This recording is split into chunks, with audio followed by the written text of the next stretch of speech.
이양규TV 시청자 여러분, 안녕하십니까? 오늘은 죄를 사하는 속죄 제사 6번째 시간입니다. 지난 시간에 우리는 모세가 하나님의 말씀을 따라 시내산에 올라가서 십계명을 새긴 두 돌판과 성막을 받아서 내려온 이야기를 했습니다. 모세가 십계명이 새겨진 돌판을 들고 내려가면 이제 이스라엘 백성들에게 법이 세워지게 되고, 법이 세워지면 법을 어길 때 죄가 생길 수밖에 없습니다. 계명과 율법이 내려오면 그 계명과 율법을 어길 때 이제 죄가 되죠. 그때 죄를 사하는 방법이 없으면 이스라엘 백성들은 전부 죄로 인해 저주를 받고 멸망을 당하기 때문에 하나님은 모세가 십계명을 새긴 그 돌판만 가지고 내려가게 하실 수가 없었습니다.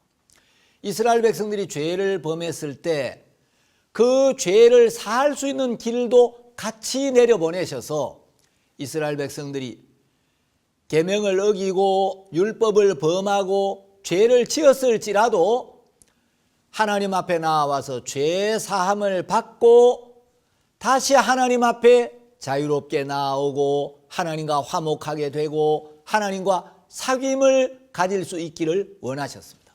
그래서 하나님은 모세에게 하늘나라에 있는 성막의 모든 기구들, 모양들, 재료들을 자세히 보여주셨습니다. 그래서 이제 모세에게, 모세야, 지금부터 내가 너한테 보여주는 것들을 잘 봐라. 이게 하늘나라 성전이다. 이게 번제단이라는 거다. 그때 이제 모세는 번제단이 저렇게 생겼구나. 그러면서 번제단의 모양, 하나님이 말씀하시는 번제단의 규격, 그리고 이 성막의 기구들에 관련된 여러 가지 물건들을 하나하나 기억하고 마음에 담았습니다. 그리고 이제 하나님이 모세야, 이건 물두멍이라는 거야. 이 물두멍은 제사장들이 성막 안에서 하나님을 섬기는 일을 하다가 수족이 더러워졌을 때 이 물두멍에는 물로 그들의 수족을 깨끗하게 씻는 거야. 성막에는 7개 기구가 있는데 다 규격이 있지만 물두멍은 규격이 없어. 하나님 알겠습니다. 그리고 이제 물두멍을 지나면 성소라는 곳으로 들어가게 돼. 자, 이 성소에 들어가면 왼쪽에는 등대가 있어. 이 등대는 이제 성막의 남쪽이고, 그 다음에 오른쪽, 다시 말하면 북쪽에는 떡상이 있어. 요 등대와 떡상은 서로 대칭이 되도록 이렇게 배치를 해라. 그리고 이제 지성소 바로 앞에는 향단이 있고, 성소와 지성소 사이에 휘장이 있는데 그 휘장을 열고 안으로 들어가면 이제 지성소가 나와. 이 지성소에는 제사장들도 못 들어가. 지성소에는 이스라엘 백성은 물론이고 제사장도 절대로 들어가면 안 돼. 이 지성소에는 대제사장만 1년에 단 하루 들어갈 수가 있는 곳이란다.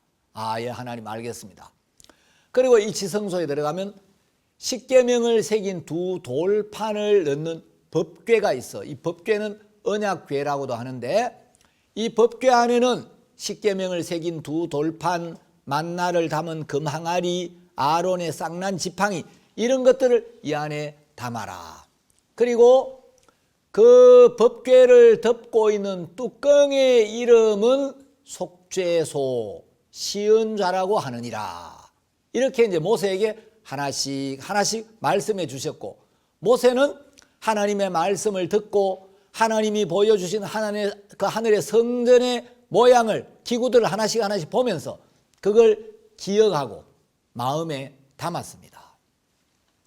자, 이제 40일이 지나서 모세가 시내산에서 내려올 때 모세의 두 손에는 십계명이 새겨진 돌판이 들려져 있었지만 모세의 가슴에는 하늘나라에 있는 성전에 관한 것들이 전부 간직되어 있었어요. 그런데 모세를 기다리고 있던 이스라엘 백성들은 모세가 시내산에 올라가서 40일 동안 내려오지를 않으니까 나무 한 그루도 없는 이 바위 산에서 모세가 40일 동안 아무것도 먹지도 못하고 물 한 모금 마시지도 못하고 어떻게 살아있겠어? 아마 모세가 죽었을 거야. 그럼 우리는 이제 어떻게 하지? 그러면서 그들이 흩어지지 않기 위해서 금송아지 우상을 만들고 이것이 우리를 애굽에서 인도하여 낸 우리 신이다 하고 이제 우상에게 절하고 그 앞에서 노래하고 춤추고 막 뛰놀았습니다. 모세가 이스라엘 진에 가까이 이르러서 그 광경을 보고는 몹시 노해가지고 십계명을 새긴 두 돌판을 던져가지고 깨뜨려 버렸어요.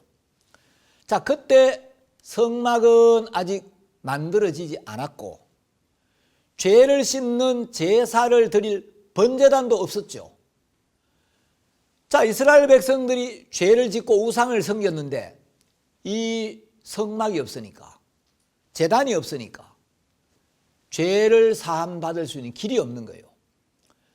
그래서 이제 율법을 새긴 두 돌판은 깨트려졌는데 그 죄를 사함받을 길이 없어서 이스라엘 백성들이 너무 막막하고 두려운 거예요.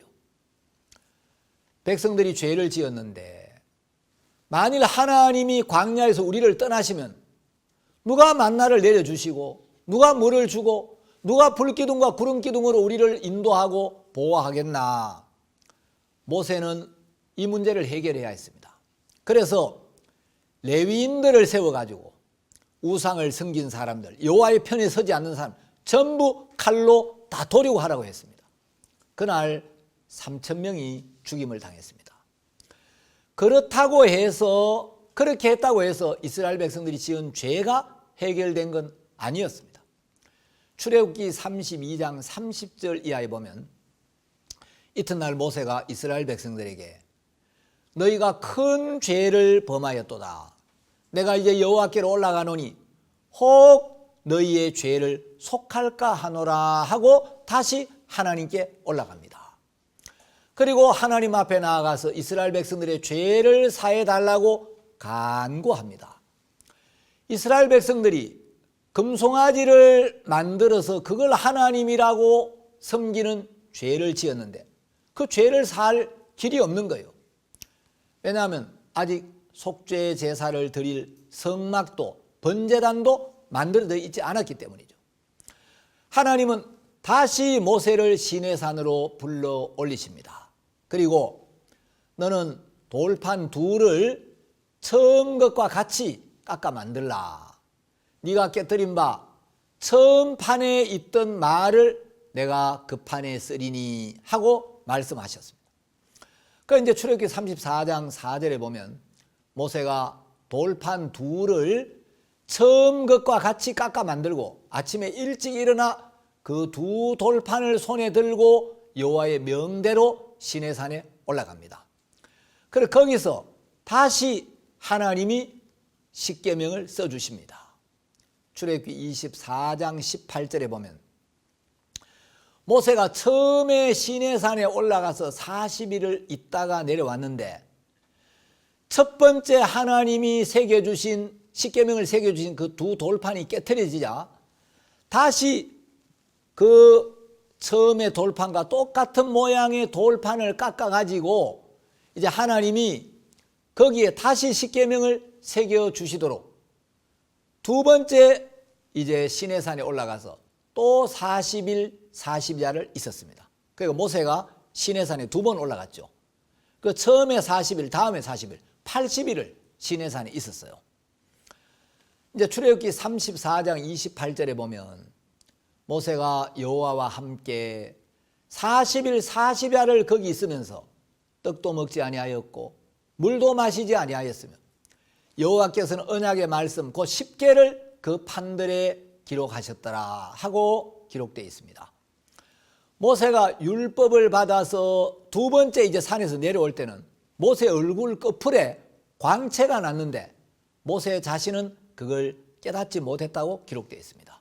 모세가 하나님과 가까우니까 얼굴 끝풀에 막 광채가 나는데 모세 자신은 그걸 전혀 깨닫지를 못했어요. 모세는 시내산에서 내려와서 이스라엘 백성들에게 하나님이 말씀하신 대로 성막을 세우라고 명합니다.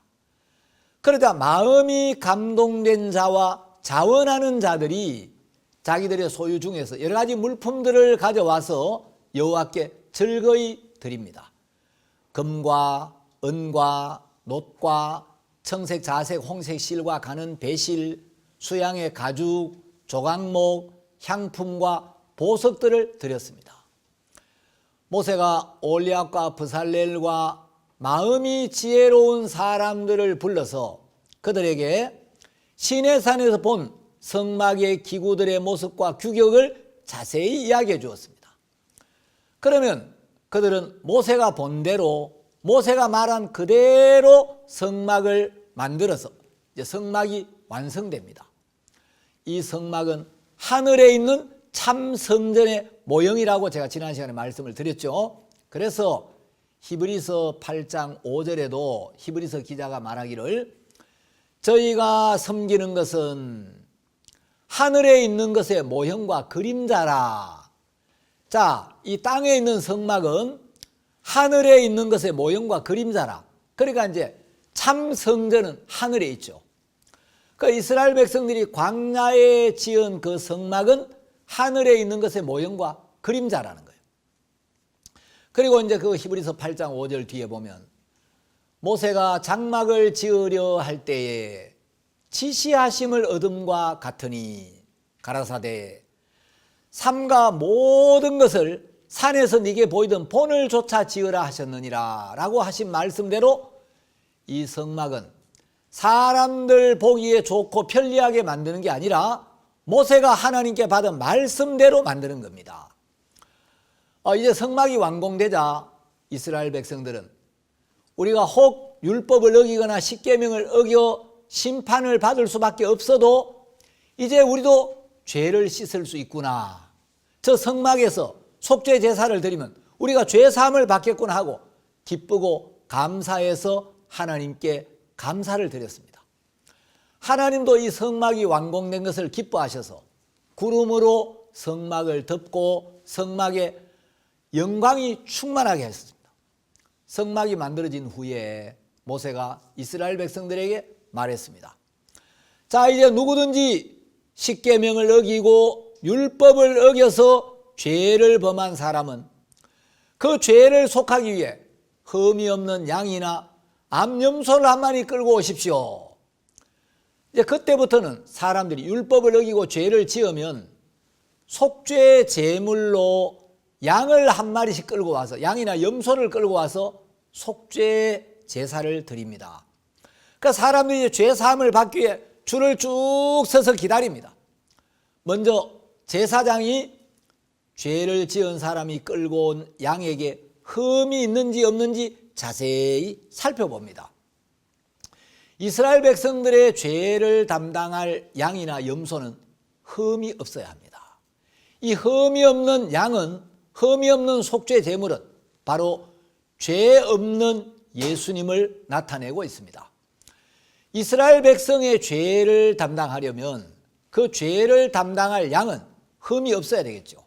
그래서 베드로는 베드로전서 1장 18절에서 너희가 알거니와 너희 조상의 유전한 망령된 행실에서 구속된 것은 은이나 금같이 없어질 것으로 한 것이 아니요 오직 흠없고 점없는 어린 양 같은 그리스도의 보배로운 피로 한 것이니라 하고 말하죠. 자, 여기 보면 흠없고 점없는 어린 양 같은 그리스도의 보배로운 피. 여러분, 이 속죄 제사에서 흠없고 점없는 어린 양은 바로 죄 없는 예수 그리스도를 가리키고 있다는 거죠.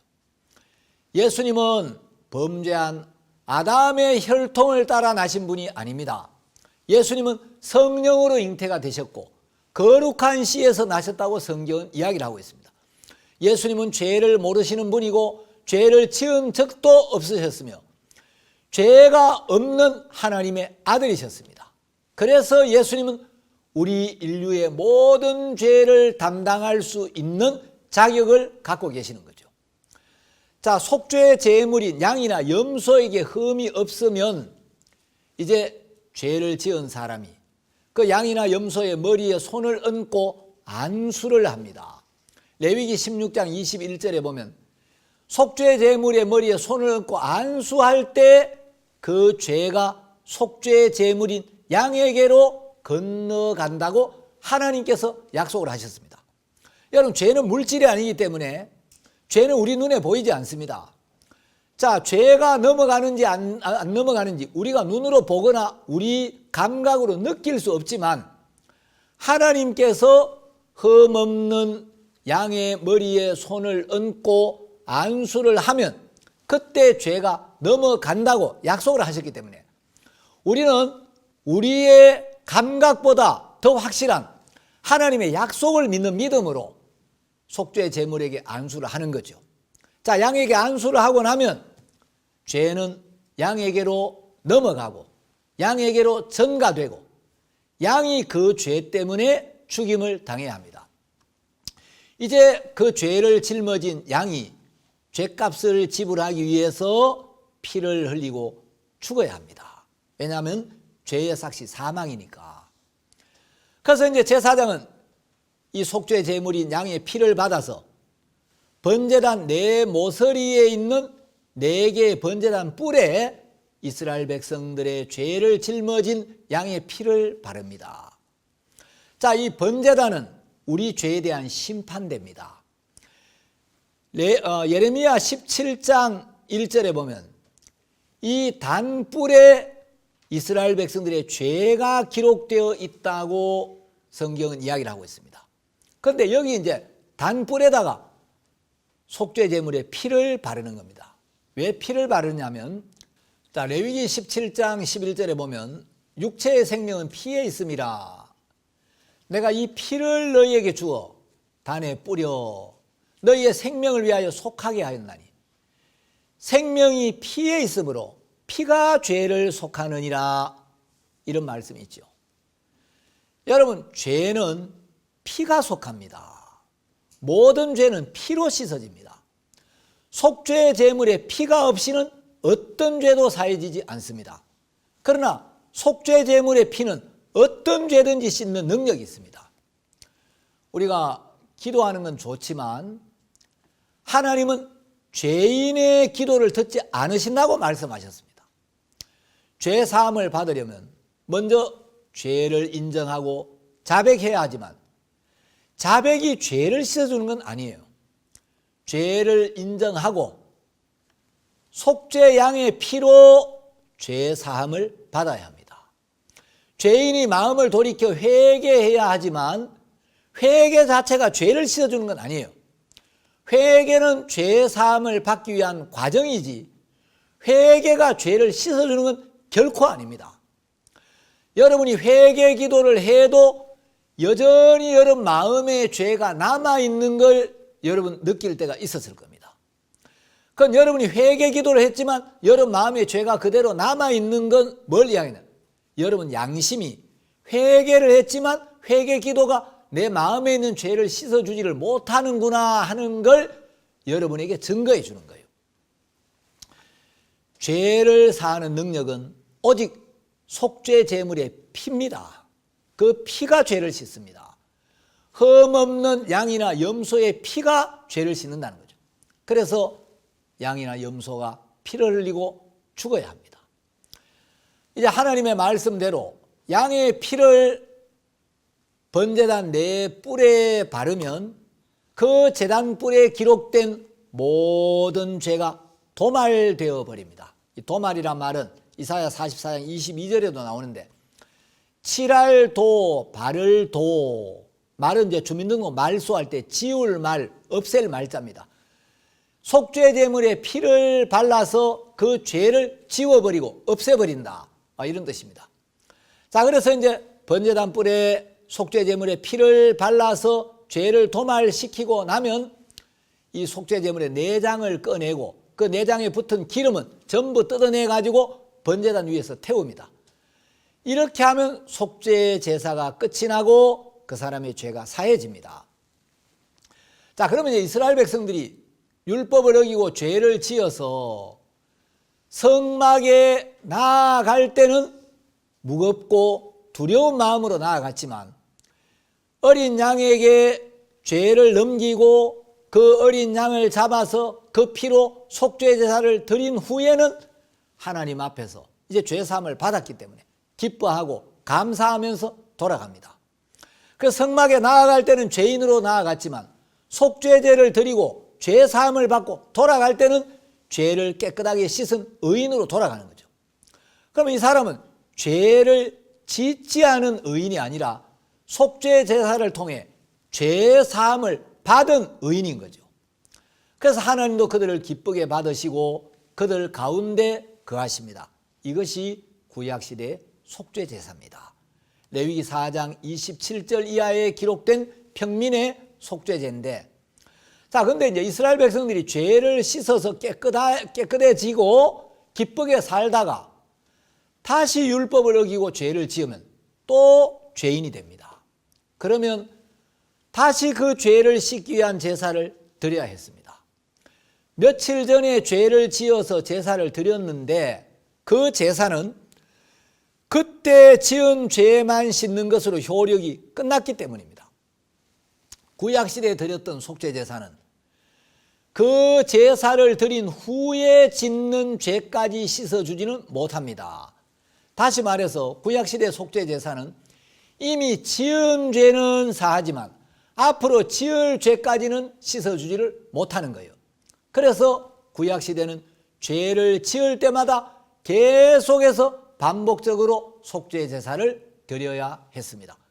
자, 이스라엘 백성들은 약 200만 명이 넘는데 이제 율법이 내려온 뒤에 수많은 사람들이 날마다 죄를 지으니까 이 양을 잡아서 속죄 제사를 드리느라고 어린 양의 피가 막 강같이 흘러간 거예요.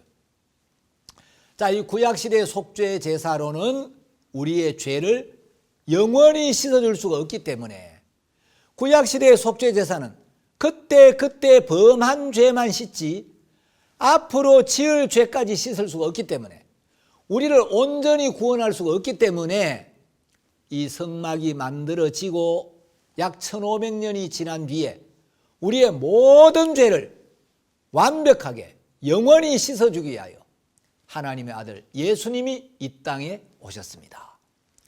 예수님은 하나님의 어린 양으로 이 세상에 오셨습니다. 자, 예수님이 오셨을 때 하나님은 그 예수님께 우리의 모든 죄를 담당시키셨습니다.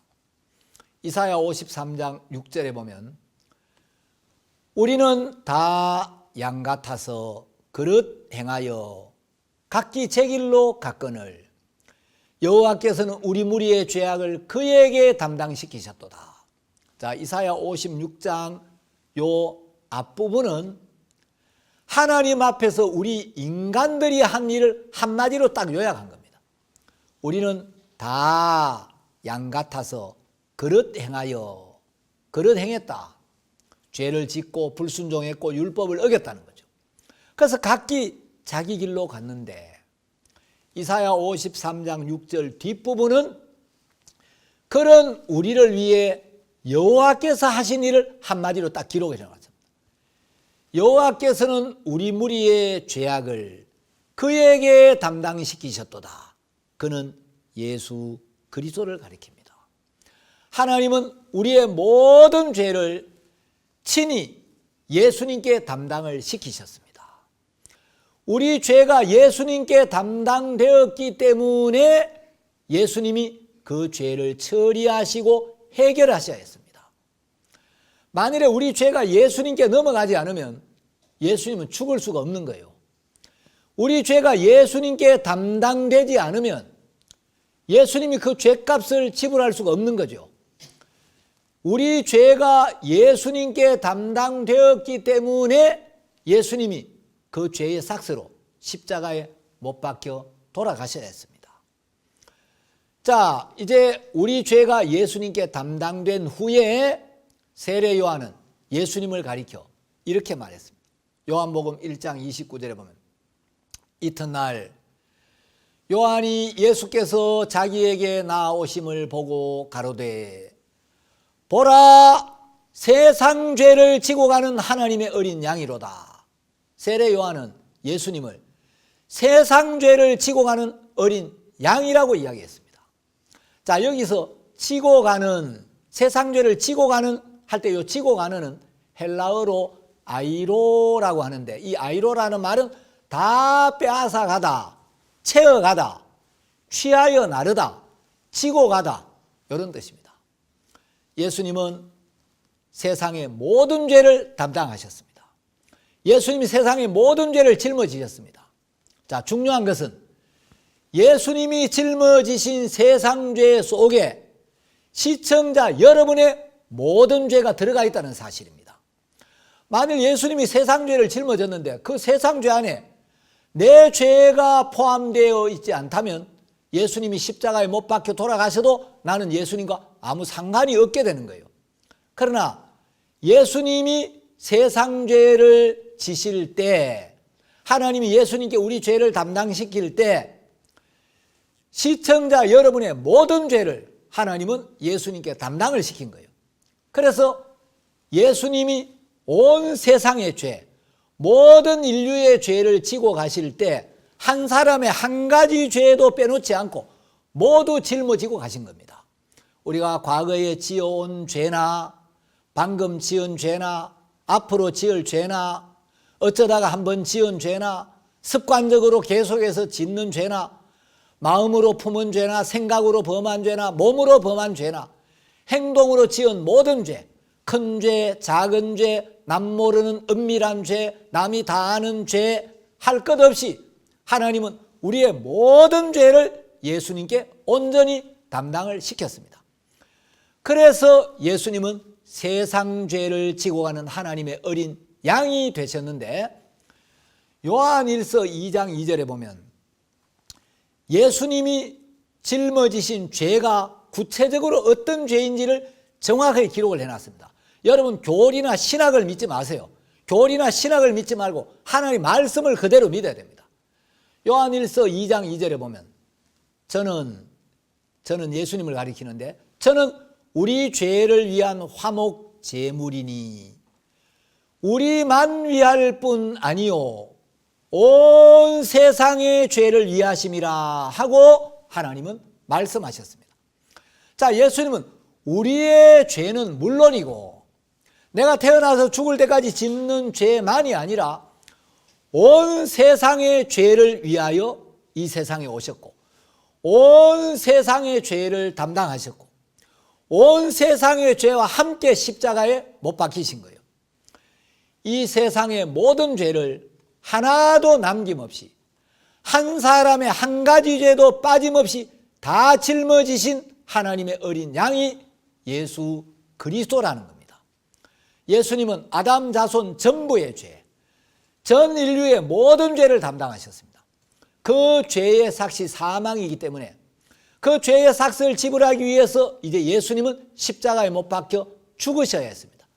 그래서 예수님은 세상 죄를 짊어지고 십자가를 향하여 가신 겁니다. 구약시대는 속죄 제물인 어린 양이 안수를 통해 죄를 담당하면 번제단에서 죽임을 당하고 그 피를 번제단 네 뿔에 발랐습니다. 여기 중요한 사실이 하나 있습니다. 제단이 두 개가 있다는 겁니다. 하나는 하늘나라에 있고 하나는 땅에 있습니다. 자, 이 땅에 있는 성막은 하늘나라에 있는 진짜 성전의 모형이라 그랬죠. 그래서 하늘나라에 있는 제단이 진짜 제단이고 땅에 있는 제단은 하늘나라에 있는 제단을 본떠서 만든 모형과 그림자죠. 자, 양을 잡아서 땅에 있는 제단에서 속죄 제사를 드리면 죄가 사해졌습니다.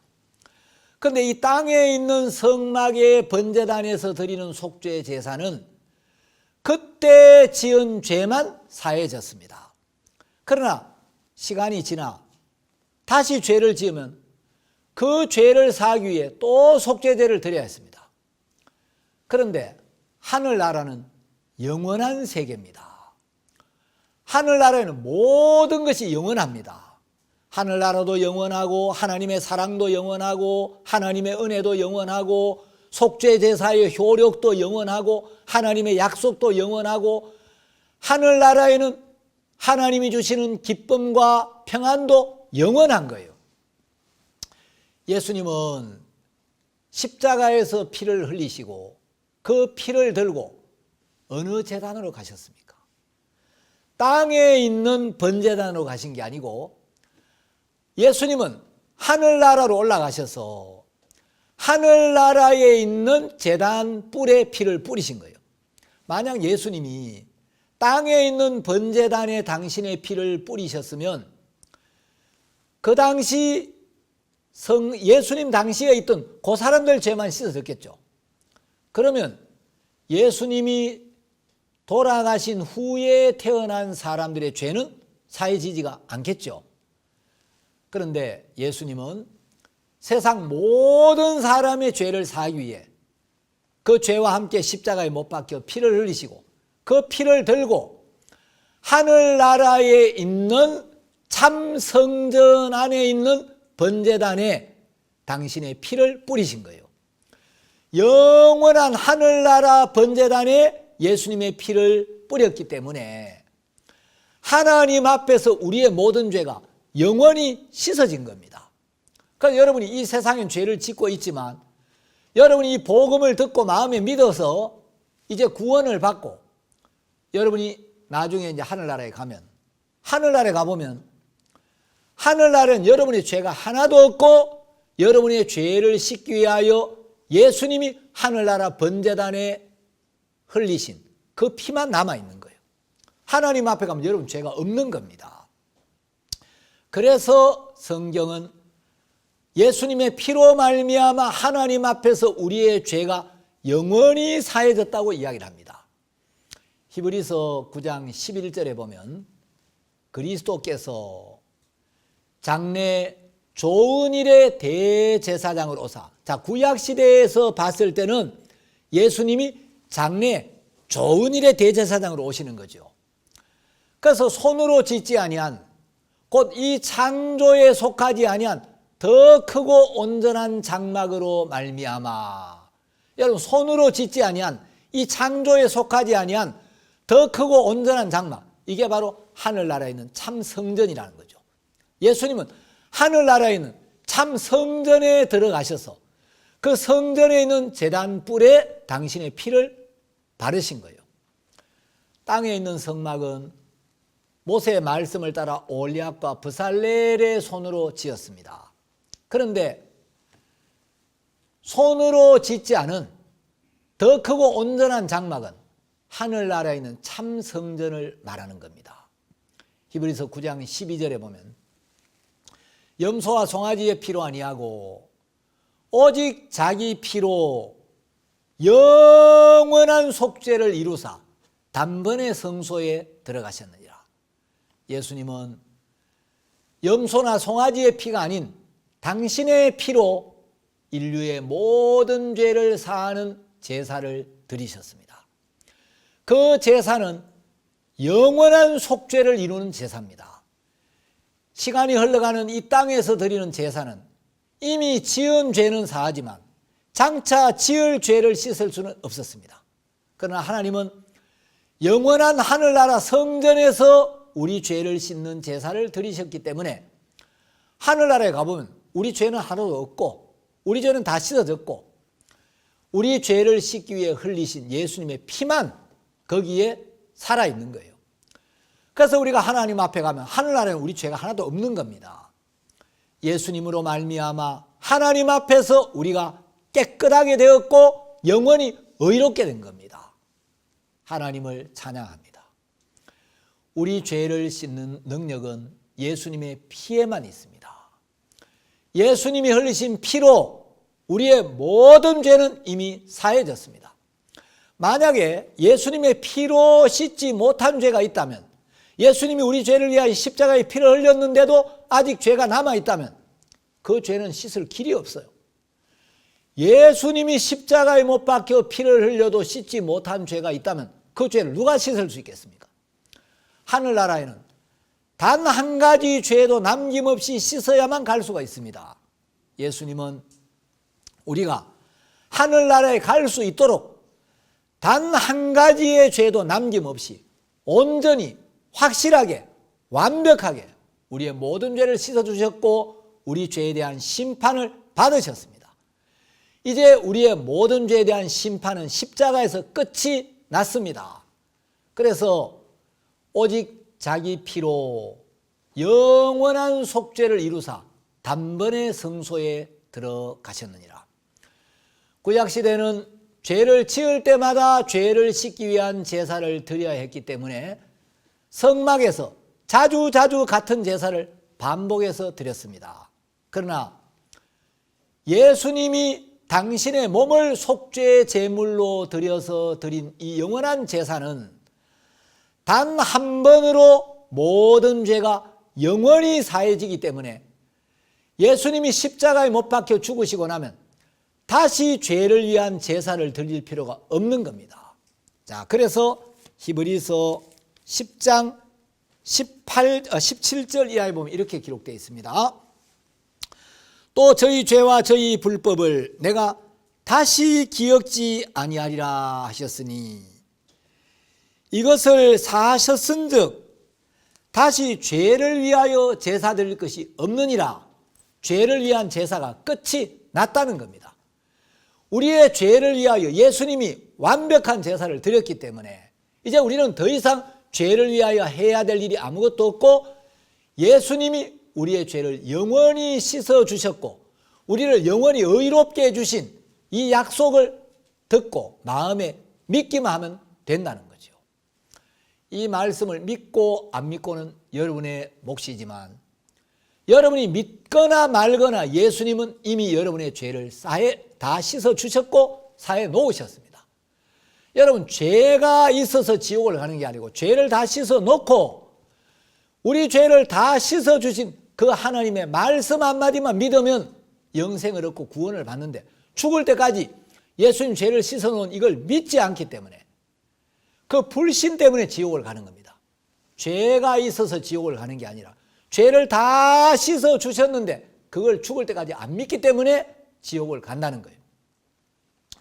그래서 여러분들이 믿거나 말거나 예수님은 돌아가셨습니다. 예수님 피를 흘렸습니다. 예수님은 여러분의 모든 죄를 영원토록 눈보다 더 이게 씻으셨습니다. 예수님께서 십자가에서 흘리신 피를 들고 하늘나라에 올라가서 하늘나라 제단불에 그 피를 바르심으로 하나님 앞에서 하늘나라에서 우리 죄가 영원히 사해졌고 우리에게 임할 심판과 저주와 멸망은 끝이 났습니다. 히브리서 9장 23절에 보면 그러므로 하늘에 있는 것들의 모형은 이런 것들로서 정결케 할 필요가 있었으나 자, 하늘에 있는 것들의 모형은 어린 양이나 염소의 피로 깨끗게 할 필요가 있었는데 하늘에 있는 그것들은 이런 것들보다 더 좋은 제물로 할지니라. 여러분, 하늘나라 성전에는 양이나 염소의 피보다 더 능력 있는 피, 더 보배로운 피, 예수님의 피로 우리 죄를 씻어버렸다는 거예요. 이 땅에 있는 번제단은 하늘나라에 있는 제단을 본떠서 만들었습니다. 모형인 땅의 제단에서는 양이나 염소의 피로 죄를 씻어 정결케 했습니다. 그러나 하늘나라 제단에서는 양이나 염소가 아닌 더 좋은 제물로 제사를 드린다는 거죠. 그 제물이 바로 예수 그리스도라는 겁니다. 우리가 월세로 이제 세를 들어 살면 매달 집세를 내야 되죠. 근데 만일 1년치 집세를 한꺼번에 내면 1년에 집세 한 번만 내면 되죠. 그 내가 집을 아예 사버리면 달달이 혹은 매년 집세를 낼 필요가 없죠. 예수님이 우리의 죄를 씻으실 때 과거에 지으신 여러분이 과거에 지은 죄만 사한 게 아니라 성경은 영원한 속죄를 이루었다. 골로새서 2장 13절에 모든 죄를 사했다. 요한 1서 2장 2절에 저는 우리 죄를 위한 화목 제물이니 우리만 위할 뿐 아니요 온 세상의 죄를 위하심이라 이렇게 약속했습니다. 예수님이 어떤 죄는 씻고 어떤 죄는 남겨놓으신 게 아닙니다. 여러분, 엉터리 목사들이 예수님이 원죄는 십자가의 피로 씻었고 자범죄는 우리가 회개해야 된다, 자범죄는 우리가 고백해야 된다, 이런 거짓된 교리를 가르치는데, 여러분 그건 사탄의 종입니다. 성경에는 원죄, 자범죄 그런 말도 없거니와 성경은 예수님이 모든 죄를 씻었다고 기록되어 있어요. 골로새서 2장 13절을 확인해 보세요. 예수님은 누구의 죄는 씻고 누구의 죄는 안 씻은 게 아닙니다. 여러분의 죄가 큰 것도 알아야 하지만 우리 죄를 씻는 예수님의 보혈의 능력이 더 크다는 사실을 여러분이 알아야 하는 거죠. 예수님은 어떤 흉악한 죄도, 어떤 더러운 죄도, 어떤 부끄러운 죄도 씻을 수가 있는 분입니다. 예수님은 아무리 큰 죄도, 아무리 많은 죄라도 넉넉히 씻어주시는 분입니다. 예수님은 당신의 피로 세상 모든 사람의 죄, 온 인류의 모든 죄를 영원히 씻었습니다. 이것을 성경에서는 은혜의 복음 또는 구원의 복음이라고 말하고, 이 복음을 믿는 사람은 누구든지 구원을 받고 영생을 얻고 하늘나라로 간다고 하나님이 보증을 했습니다. 여러분, 하나님께 감사하지 않습니까? 하나님이 나를 생각하시고 하나님이 내 영혼을 사랑하셔서 나를 깨끗하게 하시고 나를 살려주셨다. 하나님이 나를 의롭게 하셨다. 예수님이 나를 위해 죽으시고 나를 위해 부활하셔서 나와 함께 하시고 나를 인도하시고 나를 위해 일하시고 나를 도우신다. 그 하나님이 나를 하늘나라로 인도하고 계신다는 게 얼마나 감사합니까? 하나님께 찬양과 영광을 돌립시다. 하나님께 감사합시다. 여러분, 하나님께 감사하다고 기도를 드리십시오. 감사합니다. 다음 시간에 뵙겠습니다.